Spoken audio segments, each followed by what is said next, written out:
ብዙ ትዳሮችም ዛሬ በመናይበት ጊዜ የሚናጉበት ምክንያት ምንድነው መሰለኝ? የኢኮኖሚ ችግር ነው።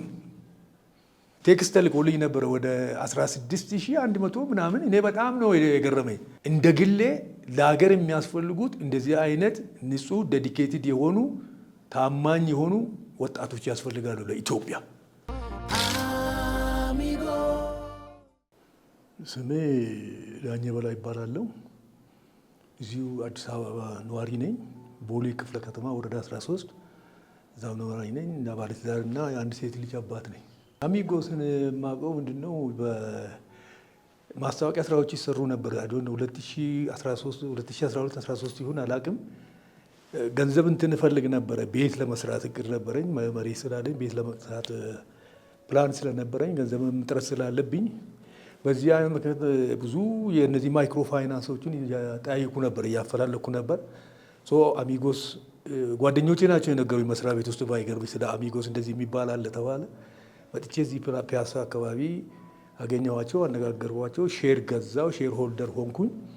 ከዛ ቁጠባ ከቆጠብኩ በኋላ የተወሰነ ቁጠባ ከቆጠብኩ በኋላ በ2014 15 አካባቢ ነው የተወሰነ ብር ተበደርኩ። ቤት መስራት ጀመርኩ። ያን ጨምሬ ብድር ተሰጥቶኝ ያንን ቤት እየሰራው ነው ያለሁት። አላለቀም። አሁንም ለሁለተኛ ጊዜ አሁንም ተበድሬ ገንዘቡን በእጄ አስገብቼ አሁንም ቤቱን እየሰራው ነው ያለሁት። እንግዲህ ፎቅ እየሰራው ነው ወደ ላይ። አገልግሎቱ ሪሊ ለመናገር ጥሩ ነው ብዬ ነው። እኔም እስካሁን ድረስ ምንም የገጠመኝ ቢሮክራሲ ነገር የለም፣ የተንዛዛ ነገር የለም። ጥሩ ነው አገልግሎት አሰጣጡ፣ በጣም ጥሩ ነው። አድቫንስድ የሆነ ካምፓኒ ነው ብዬ ነው የማስበው። የለም ቢሮክራሲ በሌላ ቦታ የምናያቸው ቢሮክራሲዎች ብዙ ነው ያላጋጠመኝም። እዚህ ኦንሊ ቲንግ ሰው የሚጠየቀውን መረጃ ያቀርባል። ማስያዣ ቤትም ይሁን ሌላ ነገርም ካርታ ይጠየቃል። ኖርማል ህጋዊ የሆኑ እግዶች ይታገዳሉ። ከዛ በኋላ ለሰውየው ገንዘብ ይሰጣል። የሚቆጥበው ነገር ካለ ይቆጥባል። በዚህ አይነት መንገድ ከሄደ አሰራሩ አድቫንስድ ነው ብዬ አስባለሁ። በጣም ቆንጆ ነው። እኔ ድሮ የምሰራበት መስሪያ ቤት ናዝሬት ነበር የምሰራው። ይሄ ምንድን ነው የሚባለው? በመስሪያ ቤት ሴቪንግ ቁጠባ ትባላል። በጣም ጥሩ ነገር ነው እሱ ነገር። ኢትዮጵያ ውስጥ እንደዚያ ነገር በጣም መሰረታዊ ነገሮች ናቸው። ሰውን ወደ ተሻለ ነገር እንደሚያንደረድሩ በተግባር አይቼዋለሁ። እና ናዝሬት ውስጥ ነበረ እና የመስሪያ ቤት ቁጠባ ምናምን የምትባል ያኔ ደሞዛችንም ትንሽ ነው እየቆጠብን ምን እያልን እዛ ናዝሬት ላይ ቤት ቦታ ወሰድኩ። ቤት ሰራሁበት ማለት ነው። ስለዚህ ከዛ ጥቅሙን አውቀዋለሁ። ይሄ አይምሮዬ ውስጥ አለ ማለት ነው። ከዛ በኋላ ወደ አዲስ አበባ ቤት ገዝቼ ያን ሸጬ ገዝቼ ስመጣ ወደዚህም ሀሳቤ ውስጥ ነበር ማለት ነው ቤት ለመስራት ደግሞ እንደምታውቁ እኔ መንግስት ሰራተኛ ነኝ። የወራዊ ደሞዝ ተከፋይ ነኝ። ያው ብዙ ተጠራቅሞ የሚሰራ ነገር የለም። በቃ ብድር ካላገኘን ሌላ የሚደግፍ ነገር ካላገኘ እና ያልዞርኩበት የግል ባንክ የለም። ባይገርማችሁ ዛሬ 5 ዓመት 6 ዓመት በቃ ኖ ዋን ማግኘት አልቻልኩም። ሪሊ የሚጠይቁት ምንድን ነው? ንግድ ፍቃድ ነው የሚሉት ነው። የንግድ ፍቃድ እንግዲህ የለኝም፣ በዛ ስራ የተሰማራው ስላልሆነ በዚህ አይነት ምክንያት ልምዱን ከመስሪያ ቤት አዳበርኩኝ። ከዛ ደግሞ ወደ አሚጎስ መጣሁኝ። በአሚጎስ በኩል ደግሞ ለእውነት ለመናገር ይሄ ለፕሮሞሽንም አይደለም ለፕሮፓጋንዳም አይደለም፣ ተጠቃሚ ነኝ ብዬ ነው የማስበው። አይቻለሁ ፕራክቲካሊ ማለት ነው። ብድር በእርግጥ እንዳልሽው ልምዱም ትሬንዱም ስለሌለን ከልጅነታችን ጀምሮ እንደዚህ አይነት ትሬንድ የለንም። ኢትዮጵያ ውስጥም ቅርብ ጊዜ ነው እነዚህ ማይክሮ ፋይናንስ ራሱ ስታብሊሽ ያደረጉት ማለት ነው። የብድር በጣም መሰረታዊ የሆነ የቆየ ብድር ልምድ የለም ሀገሪቷ ውስጥ በመንግስት ኢንስቲትዩሽንም ይሁን በግል ካምፓኒ ውስጥ ይሁን ማለት። ከዚህ የተነሳ ሰው ብዙ ይፈራል። ልክ ነው፣ ሰው ይፈራል። ታውቂያለሽ ለምንድን ነው መሰለሽ? ገንዘብ ሰው ተበድሮ ያን የተበደረውን ገንዘብ በአግባቡ ስራ ላይ ካላዋለ፣ መጠቀም ባለበት ነገር ላይ ካልተጠቀመ፣ ታይምሊ ካልተጠቀመ፣ እንደገና ደግሞ ያ የተበደረው ገንዘብ ሪቬኑ ወይም ገቢ ጀነሬት ማድረግ አለበት ብድሩን ለመክፈል ማለት ነው። ለዚህ ነው ሰው ሁሉ ቢሰራ ፕላን አይደለም ማለት ነው። ዝም ብሎ ከተበደረ አላግባብ ከተበደረ ገንዘቡን የሚያባክን ከሆነ ኪሳራ ላይ ሊወድቅ ይችላል። ሰው ግን ፕሮፐርሊ በአግባቡ ከተጠቀመ ስራ ላይ ካዋለ ኢኮኖሚካሊ መሰረታዊ ነገር ይጥላል። ራሱም ለቤተሰቡም ማለት ነው፣ ለማህበረሰቡም ማለት ነው። እኔ ስላየሁት ማለት ነው። እኔ አሁን መንግስት ሰራተኛ ነኝ ብዬሻለሁ። መንግስት ቤት ውስጥ ብዙ ዓመት ሰርቻለሁ። አሁን ግል ድርጅት ውስጥ ነው የምሰራው እና ኢኮኖሚካሊ ፋይናንሻሊ በሁለት እግሬ ቆሜያለሁ ማለት እችላለሁ። እኔ በቃ መንግስት ስራ አሁን የተቀጠርኩበትን ስራ ትቼ መቀመጥ እችላለሁ። እኔ ፋይናንሻሊ ምንም ቸግረኝ ነገር የለም ማለት ነው። ስለዚህ ይሄ ደግሞ ትልቅ ጥቅም አለው፣ ለማህበረሰቡ ትልቅ ጥቅም አለው።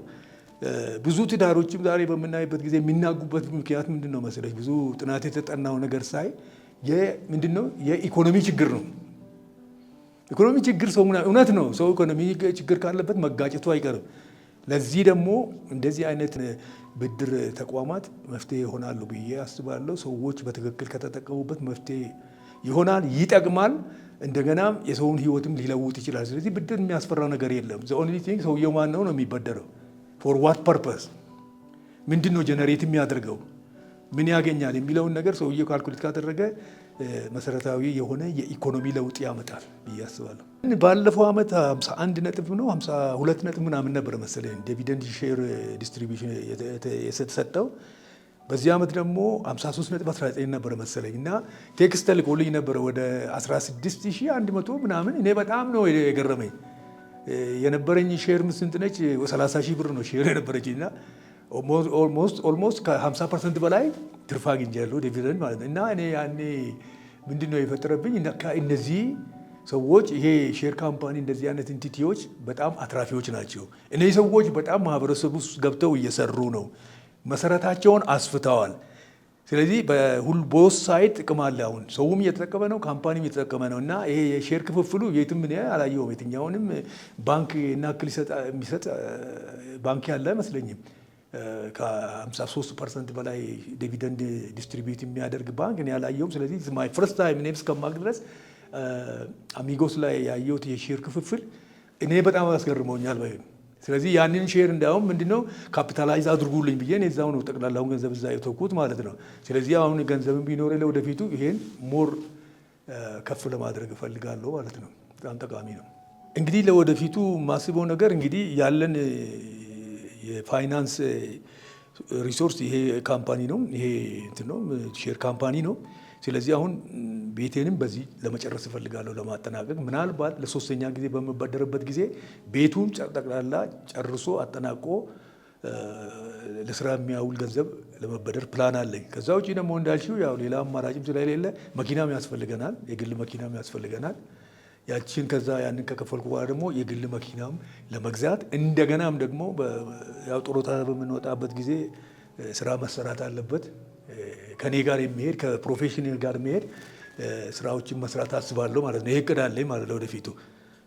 ያው ገንዘብም የማገኘው ከዚህ ተቋም ነው ብዬ ስለማምን በዛ እንደዚህ አይነት ነገሮችን እሰራለሁ። የወደፊት እቅዴ እነዚህ ናቸው። እንግዲህ ሰው አንድን ነገር የሚገልጠው ሪሊ ለእውነት ነው የምንገልጠው፣ ሌላ ኢንቴንሽን ሳይሆን ቅድም እንደተናገርኩት ኢኮኖሚካሊ በገንዘብ በኩል በምጣኔ ሀብት በኩል በገንዘብ በኩል ፕሮብሌሜ ሶልቭ አድርጎልኛል፣ በቃ አቃሎልኛል። ምክንያቱም እኔ አሁን አሉኝ የሚከራዩ ቤቶች ማለት ነው። አሁን የተበደርኩትን ብድር የምከፍለው ከደሞዜ ሳይሆን ከተበደርኩ ከክራይ የማገኘው ገንዘብ ነው የምከፍለው ማለት ነው። ስለዚህ መሰረታዊ የሆነ ለውጥ የሰጠኝ እንትን ነው ብዬ ብድርና ተቋም ብዬ ነው ማምነው። ለሰዎችም የምመክረው ይሄንን ነው፣ ለጓደኞችም የምነግራቸው ይሄን ነው። ለምን መሰላችሁ? ከምን አንጻር ነው? አሚጎስን ከሌሎችም ጋር እያወዳደርኩ እያየው ነበር። እኔ ትንሽ አያለሁ፣ ኦብዘርቭ አደርጋለሁ። ብዙ የፋይናንስ እንትኖች አሉ፣ እነዚህ ጥቃቅንና ማይክሮና ፋይናንሶች ብዙዎቹ ኢንተረስታቸው በጣም ከፍተኛ ነው። ከሌሎች የግል ባንኮች ያልተናነሰ ነው፣ ከዛ የበለጠ ነው። እንደ ባይቻለው ስለጠየቁ ማለት ነው። ወደዚህ ስንመጣ ግን እኔ 15% እንትን ነው የሚከፈለው፣ ምንድነው ኢንተረስት ነው የሚከፈለው። ስለዚህ ይሄ በጣም ትልቅ መሰረታዊ እገዛ የሚያደርግ ነው ማለት ነው ማምነው እኔ በራሴም ስላየሁት ማለት ነው። እና በዚሁ እንዲበረቱ በዚሁ እንዲቀጥሉ እላለሁ። ለምሳሌ እዚህ ጋር ያሉት አንዳንድ ወጣቶች አሉ እዚህ ስራ የሚሰሩ። ለምሳሌ ብድርና አስተዳደር ኃላፊ እኔ በቃ እውነት ነው የምናገረው ስላየሁት የፕራክቲስ ያደረግኩትን ነገር ነውና ብድርና አስተዳደር ቡድን መሪ የትምገዛ ነው መሰለኝ እና በጣም ዴዲኬትድ የሆነ ሰው ነው። ምክንያቱም በዚህ እድሜ ብዙ ቦታ እንሄዳለን፣ ብዙ መስሪያ ቤት እናያለን። ብዙ ዲስካሬጅ የሚያደርጉ ነገሮች አሉ፣ ብዙ የተንዛዙ ቢሮክራሲዎች አሉ እና በጣም ከማይረሳኝ ነገር ውስጥ የትምጌታ አንድ ቀን 2 ሰዓት ላይ ማታ ደወለልኝ።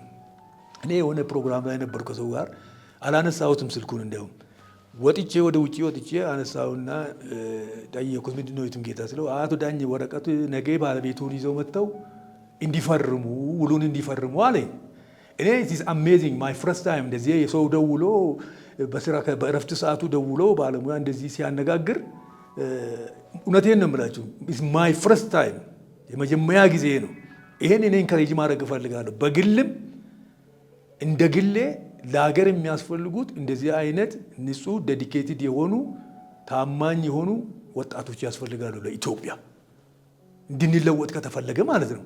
ህዝባችንን ማገልገል አለብን በቅንነት በእውነት ህዝባችንን ማገልገል። እኔ በጣም ነው ደስ ያለኝ። በጣም ነው እንትን የፈጠረብኝ በልቤ ማለት ነው። ከፍተኛ ኢምፕሬሽን ነው የፈጠረብኝ። ሌላ ጊዜም ስልክ ደውላለሁ እኔ ባይገርምሽ። በሌላ ቦታ እኮ ደውለሽ ስልክ አነሱም ከሆነ መስሪያ ቤት የሆነ ጉዳይ ስትፈልጊ ደውሎ አነሱም አነጋግሩሽም።